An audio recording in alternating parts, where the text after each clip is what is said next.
Now let's connect a messaging app so we can use this from our phone or any other device that we want to. In the OpenClaw chat, type, "Let's set up Telegram."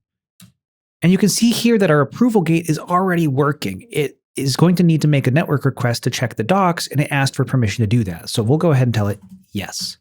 The bot will come back with step-by-step instructions. Now, your exact message might look a little different than this, but the instructions and steps are pretty much the same. The first thing you'll need to do is open a chat with the bot father on Telegram. You could either go to Telegram directly and search for the bot father, or you can click the special link I have in the description below to take you directly to a conversation with the bot father.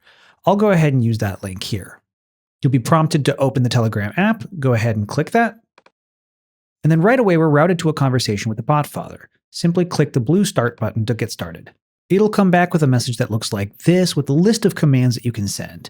And the one we want to use is the new bot command. You can go ahead and just click on it. Next, you'll need to name your bot. So I'm just going to call it the same thing as I have my OpenClaw bot, Greg the Great. Now you need to choose a username for your bot, and it has to end with bot. So I'll call mine Greg the Great Bot.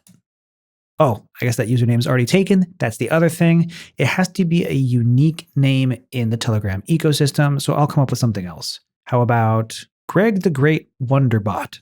All right, and that one's free. It says, "Congratulations on your new bot," and it gives you a link where you can start a conversation directly with the bot.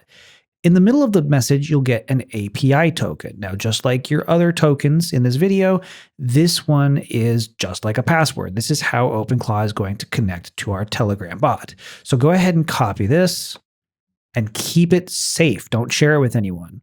Go back to OpenClaw and paste in that bot token. And after a minute or two, it'll come back telling you that Telegram is on and connected or something like that. Now, the next thing we need to do is actually go message the bot on Telegram. So let's head back there. I'll go ahead and click the direct link to the bot, hit start, and it'll come back with this message here saying access isn't configured.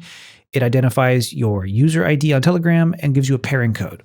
Go ahead and just copy this whole message, head back to OpenClaw, and paste it in the chat. This process is adding your Telegram user ID to an allow list. Only approved contacts can talk to your bot now. If someone else finds your bot on Telegram, it will ignore them. Only you are paired with your bot. We got a message saying you're in, send it a message. Let's try it. We'll simply say hello, and there we go.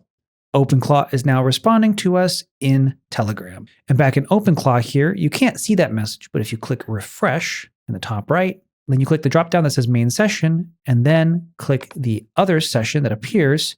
Here you can see the Telegram specific conversation. So it's happening in both places. It's happening here in your OpenClaw gateway chat, as well as on Telegram. OpenClaw supports 15 plus messaging platforms, and I'm using Telegram because it's the easiest to set up with bots. But you can also use WhatsApp, Discord, or Slack. Just ask your OpenClaw bot how to set it up, and just like with the Telegram bot, it'll walk you through the setup.